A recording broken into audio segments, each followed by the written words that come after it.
खंडेरायाच्या या पवित्र नगरीमध्ये आणि खरं म्हणजे माझ्या जन्मगावामध्ये आज आपली प्रचाराची पहिलीच कोपरा सभा या ठिकाणी होतीये।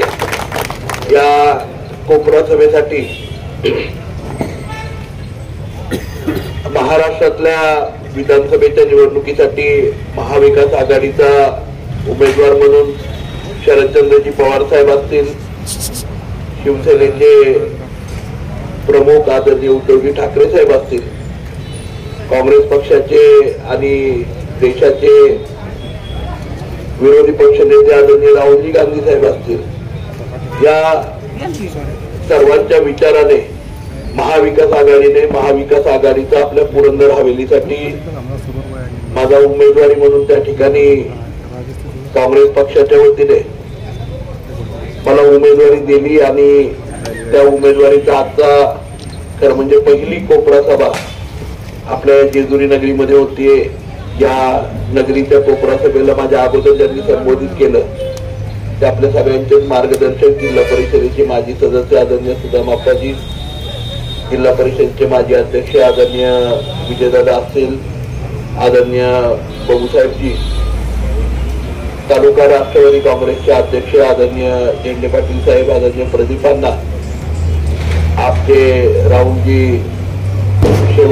राजेंद्रजी शेवाळे, त्याचप्रमाणे या ठिकाणी उपस्थित राजन पवारजी, त्याचप्रमाणे शिवसेनेचे अध्यक्ष किरणजी दावलकर साहेब, अनिलजी या ठिकाणी उपस्थित या नगरीच्या प्रथम नागरिक आणि नगराध्यक्ष विनयताई, सुनील अण्णा, आदरणीय सातबाई भाऊ आहेत, अध्यक्ष या ठिकाणी आहेत, सतीश भाऊ आहेत, आदरणीय आपले माजी नगराध्यक्ष बोरसेजी आहेत, रवी शेठ आहेत, आदरणीय नाना या ठिकाणी उपस्थित आहेत, सचिन शेठ सोनवणे या ठिकाणी आहेत, आदरणीय अध्यक्ष शहराचे एनडी नाना या ठिकाणी उपस्थित आहेत, बाळासाहेब आहेत, आदरणीय भाऊ आहेत, गफूरबाई आहेत, त्याचप्रमाणे भाई आहेत, आपल्या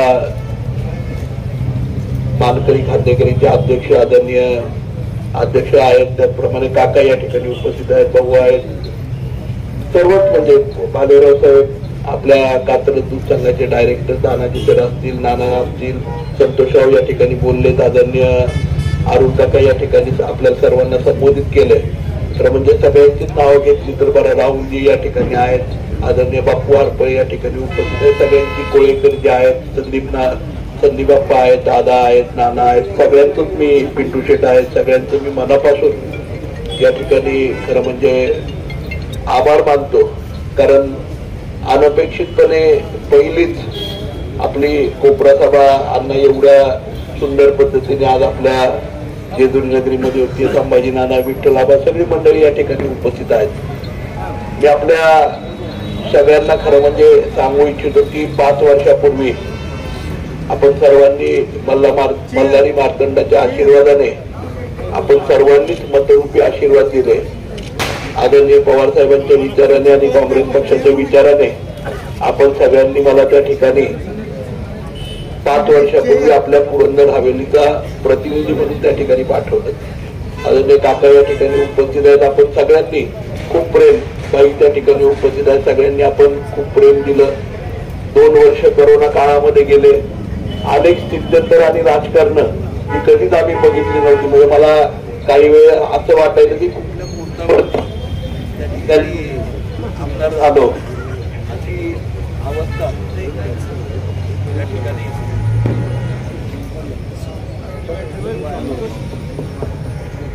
अशी अवस्था खरं म्हणजे राजकारणाची झाली होती आणि खऱ्या अर्थाने महाराष्ट्राचं नाव हे संपूर्ण देशभर बदनाम झालं।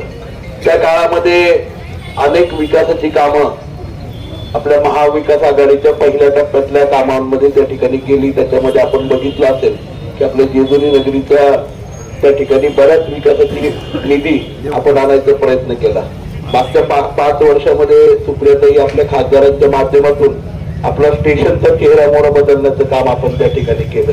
गव्हर्नमेंटचं गेस्ट हाऊस जे खऱ्या अर्थाने जेजुरी नगरीची ओळख आहे, अनेक अधिकारी, अनेक प्रतिष्ठित व्यक्ती, अनेक मान्यवर त्या ठिकाणी येतात, तेही बदलायचा प्रयत्न केला। खऱ्या अर्थाने महाराष्ट्राचं कुलदैवत आणि या महाराष्ट्राची सांस्कृतिक राजधानी असणार असं म्हटलं जातं आणि असं मानलं जातं की नाट्य कलावंत किंवा सिने कलावंत किंवा एखाद्या सांस्कृतिक कार्यक्रमातला कलावंत ज्यावेळी जेजुरीच्या पहिल्या पायरीला त्या ठिकाणी मानवंदना देतो आणि मल्हारी मार्तंडाच्या गावामध्ये त्याच्या कलेचं प्रदर्शन करतो, तो संपूर्ण भारतभर नव्हे तर जगभर प्रसिद्ध त्या ठिकाणी होतो. अशा या मल्हारी मार्तंडाच्या नगरीमध्ये खरं म्हणजे आदरणीय शरदचंद्रजी पवार साहेबांचं अनेक वर्ष स्वप्न होतं की त्या ठिकाणी चांगल्या प्रकारचं नाट्यगृह व्हावं. सुप्रियाताईंनी आम्ही त्या ठिकाणी गणेश निगुडे, ईश्वर दरेकर, आदरणीय पंकज शेठ, काका गगडे, अनिल शेठ, आदरणीय आसिफबाई असतील, अनिलजी पोकळे असतील, उभय नाना सगळीच मंडळी या ठिकाणी उपस्थित आहेत. आदरणीय बाई आहेत, सगळ्यांचं त्या ठिकाणी स्वागत करतो.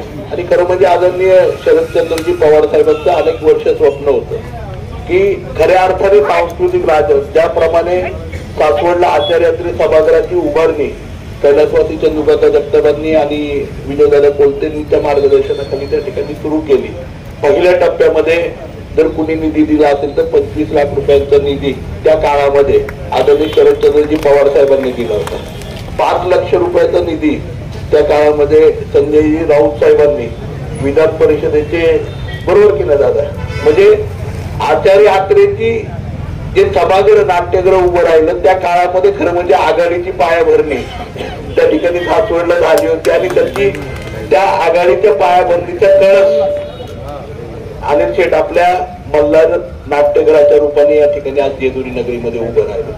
खरं म्हणजे आपल्याला खऱ्या अर्थाने आपण जर बघायला गेलं तर अनेक योजना, काही मंडळी आज मला त्या ठिकाणी म्हणतात की हा कार्यक्षम आमदार आहे, हरवलेला आमदार आहे.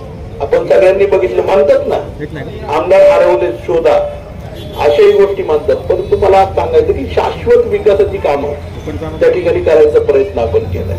सातत्याने मुख्यमंत्री महोदयांच्या समोर आम्ही सातत्याने 100 एसटी बस द्या म्हणून सातत्याने 3 वर्ष झालं पाठपुरावा करतो. कारण परिवहन खातं त्यांच्याकडे, त्यांना मीटिंग घ्यायलाच वेळ नाही. आज आपल्या अनेक गावांमध्ये त्या ठिकाणी एसटी बस जात नाही, एसट्या नाहीयेत, मुक्कामाच्या ठिकाणच्या एसट्या नाहीयेत. परंतु त्यांनी त्याही काळामध्ये काय झालं की काही गावांना 60-60 कोटी रुपये एसटी बस स्थानकाला दिले. आपल्या जेजुरीला 6 कोटी रुपये दिले. 60 कोटी रुपये आणि 6 कोटी रुपये, पण जेजुरीकरांनी 6 कोटीचे पण 7 कोटीपेक्षा चांगला बस स्टॉप आणि डिझाईन करायचा प्रयत्न त्या ठिकाणी केला. आपल्या सगळ्यांचा आणि या महाराष्ट्राचा आराध्य दैवत असणारे छत्रपती शिवाजी महाराजांचा पुतळा, त्याचंही आपण आता सुशोभीकरणाचं भूमिपूजन आदरणीय पवार साहेबांच्या हस्ते मागच्याच 15 दिवसांपूर्वी त्या ठिकाणी केलं.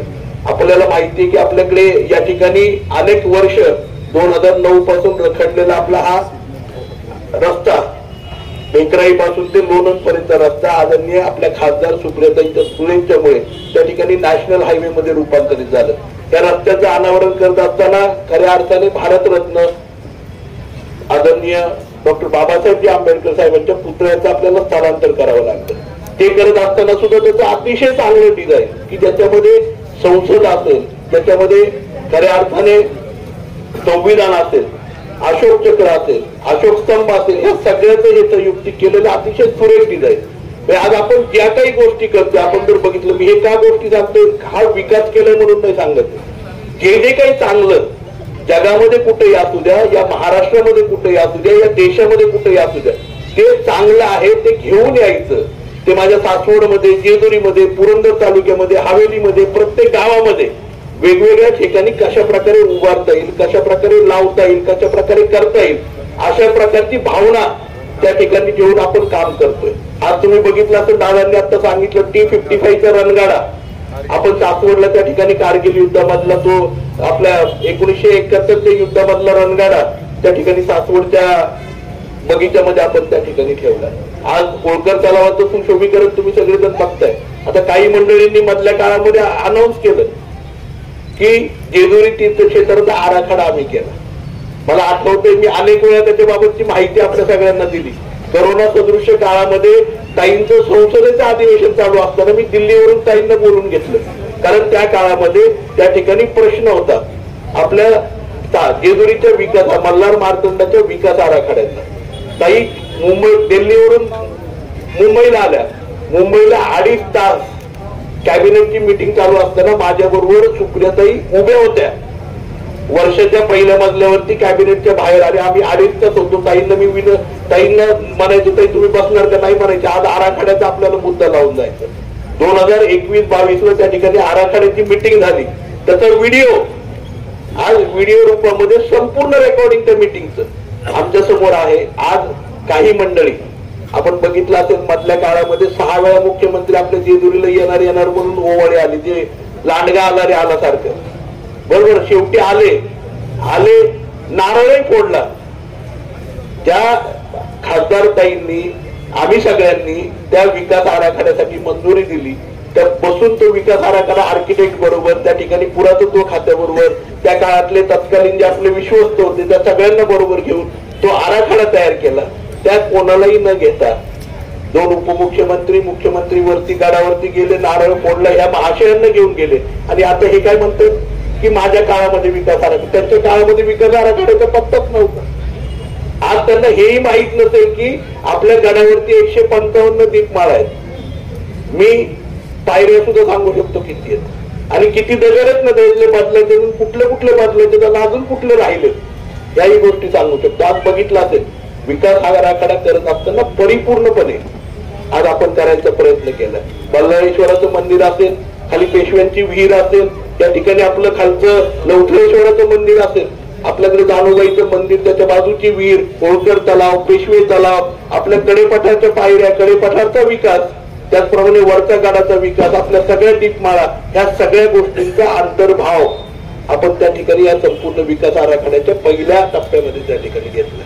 दुसऱ्या टप्प्यामध्ये आपल्या गावाचा संपूर्ण विकास हा करत असताना सुद्धा सिमेट्रिक त्या पद्धतीने एक चांगलं आणि सुसज्ज समृद्ध अशा प्रकारचं गाव आपलं जेजुरी नगरी त्या ठिकाणी व्हावं. आपल्या जेजुरी नगरीची आर्थिक उलाढाल आणखी दुपटीने वाढावी. कारण जसं आपण मुंबई ही देशाची आर्थिक राजधानी म्हणतो ना, तसं आम्ही पुरंदरकर म्हणतो की आपली जेजुरी ही पुरंदर तालुक्याची आर्थिक राजधानी. जेजुरीला भाविक आला ना, आमच्या दिव्यापासून, सासवडपासून, खळदपासून सगळे लोक खुश असतात. तुम्ही बघितलं असेल, कारण जेजुरी समृद्ध आहे तर सगळं तालुका समृद्ध त्या ठिकाणी आहे. आणि ही भावना ठेवून त्या ठिकाणी काम करतो. तुम्हाला सगळ्यांना आठवत असेल 12 डिसेंबर 2022 आपण PMPL ची सुरुवात आपल्या जेजुरी नगरीमध्ये केली. जवळजवळ 24 ट्रिप दर अर्ध्या तासाला स्वारगेटवरनं, स्टेशनवरनं, हडपसरवरनं, कात्रजवरनं PMPLच्या गाड्या धावायच्या का नाही अनिल? किती मोठ्या प्रमाणावरती व्यवसाय आपल्या जेजुरीमध्ये वाढला होता आणि फुलला होता. तीच गाडी पुढे मोरगाव पर्यंत जायची, तीच गाडी पुढे वालदा मार्गे नीरेपर्यंत जायच्या. ह्या सगळ्या गाड्या चालू होत्या. या महाशयांनी आले, सरकार बदललं जून 23 बरोबर, जुलै 23 कधीतरी त्या काळ्या रात्री सरकार बदललं आणि हे बदलल्यानंतर काय केलं असेल सगळ्यात पहिलं, ठाक करून गाड्या बंद करून टाकल्या. कारण काय, काहीच नाहीये.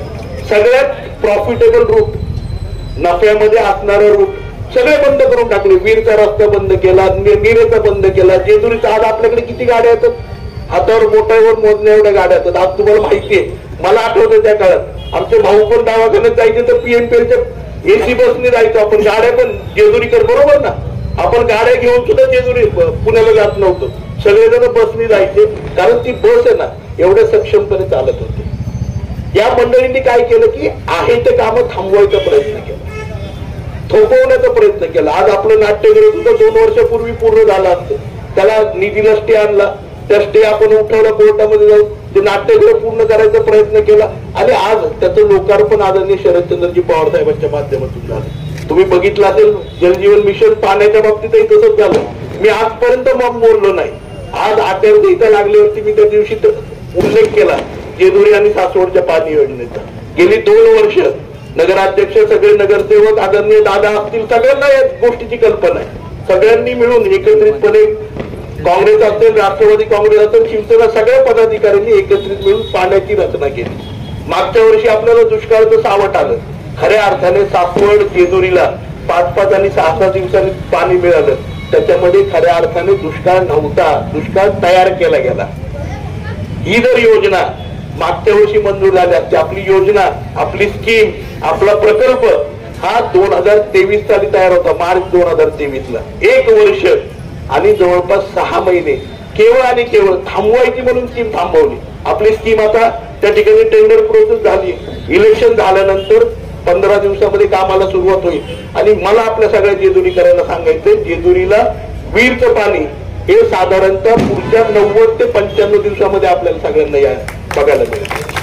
आणि ही योजना करताना काही मंडळी म्हटले आम्ही मंजूर करून आणली. अरे काय मंजूर केलं हेच माहित नाही तुम्हाला. आम्ही जे देवस्थानचे गुळूंचे आणि ह्याची देवस्थानचं केलं. आणि तुम्हाला माहितीये छत्रपती शिवाजी महाराजांची पहिली लढाई इथं झाली. छत्रपती शिवाजी महाराजांनी तुम्हाला आम्हाला काय दिलं, गनिमी कावा दिला. तोच गनिमी कावा आम्ही वापरला. आम्ही काय केलं, गुळूंचे आणि ह्याच्या फाईल आहेत ना, त्या ठिकाणी देवस्थानच्या आपलं पेंडिंग होतं तिथे.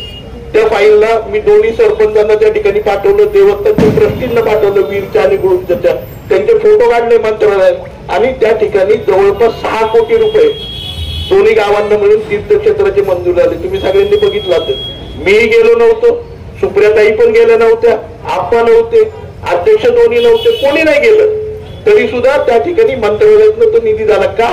कारण आम्ही त्या ठिकाणी प्रॉपर वर्किंग केलं. जिथं पैसे आहेत, जिथं निधी आहे, तो प्रकल्प त्या ठिकाणी सादर केला आणि सरकारचे पैसे त्या ठिकाणी आले. हे पैसे आल्यावरती त्याचा आम्ही प्रोपगंडा केला. सुप्रियाताईंनी आणि माझ्या माध्यमातून ते पैसे आले. हे महाशय लगेच चिडले आणि यांनी काय केलं, यांनी सांगितलं की आता काहीतरी केलं पाहिजे. प्रकल्पाच्या हातात काहीच नाही, हे दुसऱ्यांना नावं ठेवतं, स्वतःचा अभ्यास काहीच नाहीये. आम्ही काय केलं, यांच्याच कानामध्ये एका दुसऱ्या अधिकाऱ्याकडून कानामध्ये घातलं. 2 फाईल शिल्लक आहेत बरं का तिथे, सासवड आणि जेजुरीच्या, सगळ्या तयार आहेत. मंजूर केलं तर तुम्हाला क्रेडिट मिळेल. आणि अक्षरशः साहेब सांगायचं, खंडेरायाची कृपा आहे. शेवटच्या टप्प्यामध्ये म्हणजे आजपर्यंत परिस्थिती अशी होती की काँग्रेसचं, राष्ट्रवादी काँग्रेसचं आणि उद्धव ठाकरेंच्या शिवसेना गटाचं एकही काम मागच्या 2 वर्षामध्ये या सरकारने केलं नाही. आम्ही खुशकीच्या मार्गाने जायचो फाईल घेऊन. आताही तेच झालं, अधिकाऱ्यांच्या कानामध्ये फुंकर मारली, अधिकाऱ्यांनी यांच्या कानामध्ये फुंकर मारली आणि आपले दोन्ही फाईल आहेत ना त्या ठिकाणी मंजूर झालं. तिथे ते बघितलं नाही. यांना वाटलं आपल्या हाताने आले, अरे पण आम्हालाच आणायच्या होत्या त्या. आणि त्या नगर उत्थान मधनं मंजूर झाल्या. मला आनंदाची गोष्ट त्या ठिकाणी सांगायची की या मंडळींना माहित नाहीये. आज या दोन्ही योजनांमध्ये बरोबर आपण MIDCचं पण एक्सपेन्शनचं योजना त्या ठिकाणी टाकली. आज 2000 क्युबिक लिटर आपल्याला रोजचं आपण पाणी त्या ठिकाणी उचलतो. आपण त्याची क्षमता दुप्पट करतो.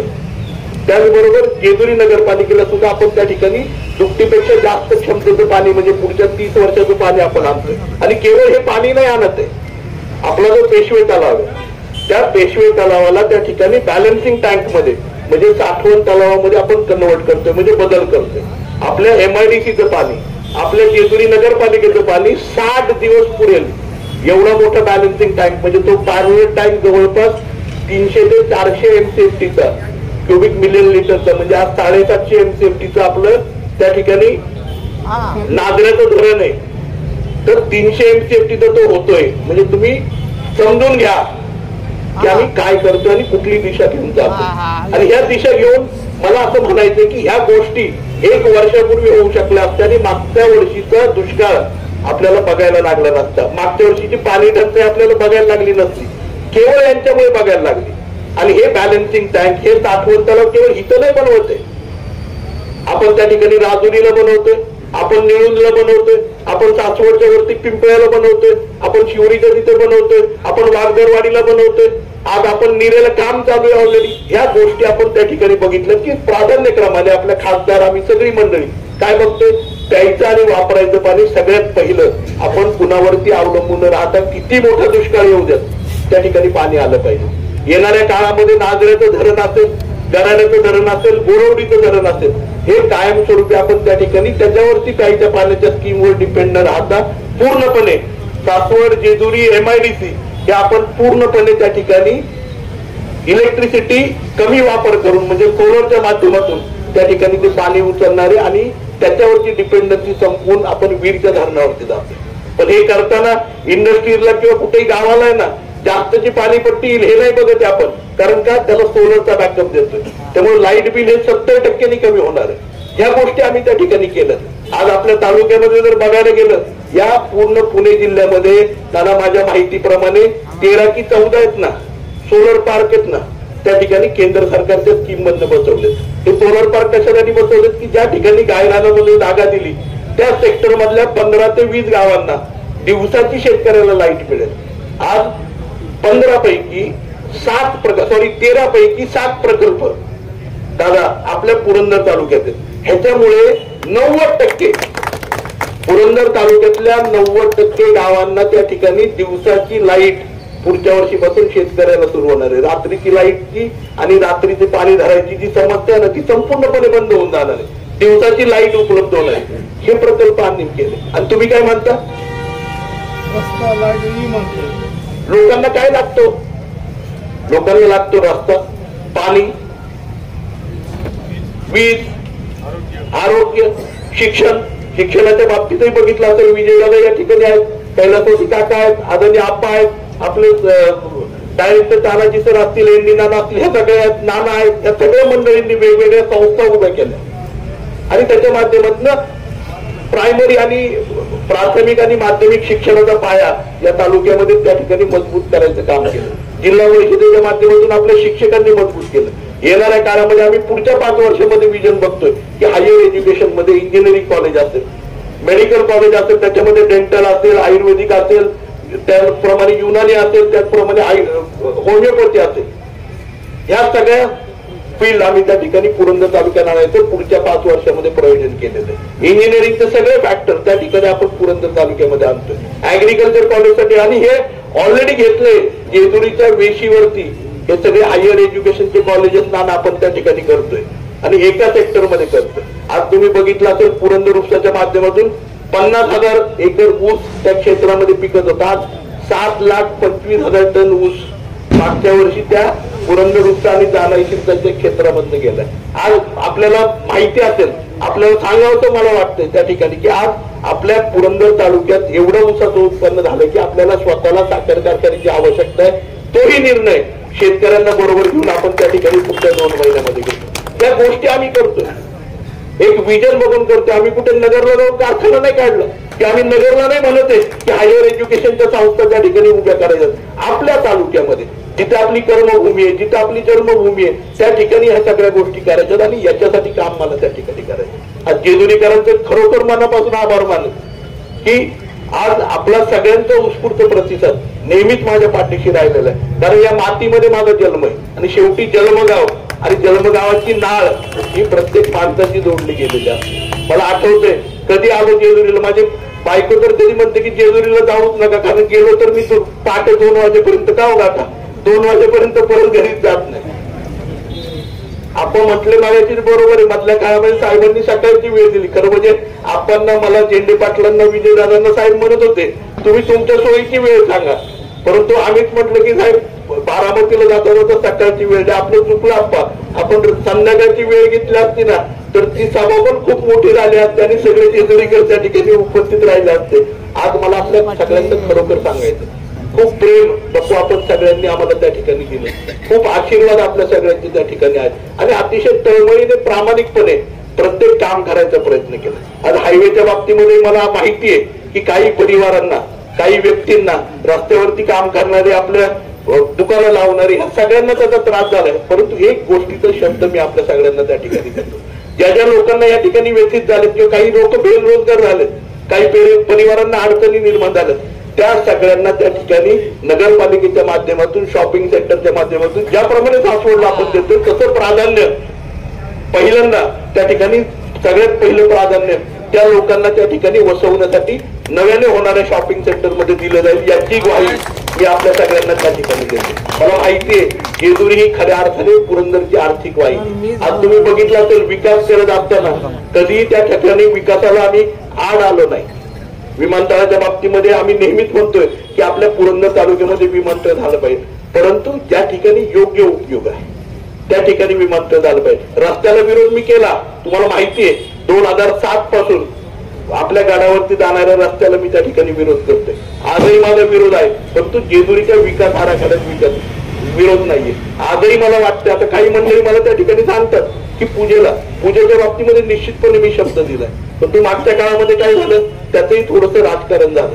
मधल्या काळामध्ये झालं, आम्ही कमी पडलो पहिल्या 2 वर्षामध्ये, नंतरच्या काळामध्ये आघाडीचं सरकार आलं. परंतु मला आपल्या सगळ्यांना सांगायचं, या ठिकाणी गृहबंधूंना सांगायचं, सगळ्यांना सांगायचं, पूजा ह्या सुरू झाल्या पाहिजेत, कारण मला माहिती आहे पूजा सुरू झाल्या तर यात्रेकरून भाविक त्या ठिकाणी मुक्कामाला रात्रीच येतात, सकाळच्या वेळेमध्ये पूजा सुरू होतात, हॉटेलचा व्यवसाय चालतो, लॉजिंगचा व्यवसाय चालतो, जेवणाचा व्यवसाय चालतो, माणूस मुक्कामाला राहिल्यानंतर 1000-2000 रुपयाचा खर्च एक परिवार त्या ठिकाणी करतो आणि आपलं उत्पन्नाचं साधन त्या ठिकाणी वाढतं आणि केवळ जेजुरीचं नाही वाढत, अख्ख्या पंचक्रोशीचं त्या ठिकाणी वाढत। आज विकासाचा आराखडा करत असताना संपूर्ण जेजुरी, जुनी जेजुरी, त्या ठिकाणी आपलं जेजुरीचा परिसर, जेजुरीचा ग्रामीण भाग या प्रत्येकाला डोळ्यासमोर ठेवून काम करायचा प्रयत्न आम्ही त्या ठिकाणी करतो। आज आप्पा असतील, झेंडे पाटील असतील, आम्ही सगळी मंडळी त्या ठिकाणी एकत्रितपणे, आज तुम्ही बघितलं असेल मधल्या काळामध्ये आपला जेजुरी ग्रामीणचा भाग गेली अनेक वर्ष त्या ठिकाणी 10 वर्ष वंचित होता, त्याला नाव नव्हतं, त्याला स्थानिक स्वराज्य संस्था नव्हती।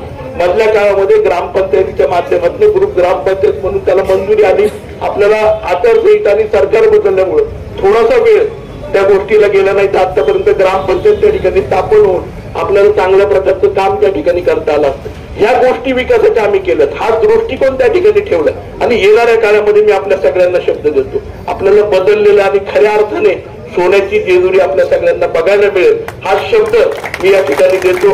माझी आपली एक वेगळी नाळ, जन्मभूमीची नाळ आपल्या सगळ्यांच्या बरोबर आहे, त्यामुळे आपल्या जेजुरीचा मुलगा म्हणून नेहमीच आपण माझ्या पाठीशी प्रेमाने आशीर्वाद त्या ठिकाणी दिलेले।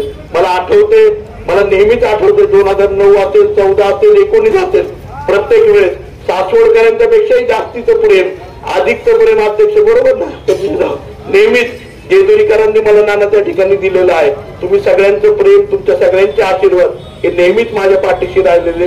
असेच आशीर्वाद आणि प्रेम आपल्या गावचा मुलगा म्हणून, आपल्या आळीतला मुलगा म्हणून, आपल्या भागातला मुलगा म्हणून, आपल्या परिवारातला सदस्य म्हणून आपण सगळ्यांनी माझ्या पाठीशी ठेवा एवढीच नम्रपणे विनंती करतो आणि नेहमीच आपल्या सगळ्यांना सांगतो, आपल्या सगळ्यांच्या ऋणामध्ये राहून पुढचे 5 वर्ष, उद्याचे 14 दिवस आपण सगळ्यांनी माझ्यासाठी द्या, पुढचे 5 वर्ष तन मन धनाने आपल्या सगळ्यांच्या बरोबर उभं राहील एवढीच विनंती या ठिकाणी करतो। उद्याच्या 20 तारखेला माझ्या नावासमोरचं जे पंजाचं चित्र आहे त्याच्यासमोरचं बटन दाबून आपण बहुमताने आपले मतरूपी आशीर्वाद देऊन मल्हार मार्तंडाच्या आशीर्वादाने विधानसभेमध्ये आपण सगळ्यांचा प्रतिनिधी म्हणून, कारण काही मंडळींना आमदार व्हायचंय, मला आमदार नाही व्हायचं, मला तुमच्या सगळ्यांचा प्रतिनिधी व्हायचंय। मगाशी मला आमदार झाल्यासारखं वाटतं।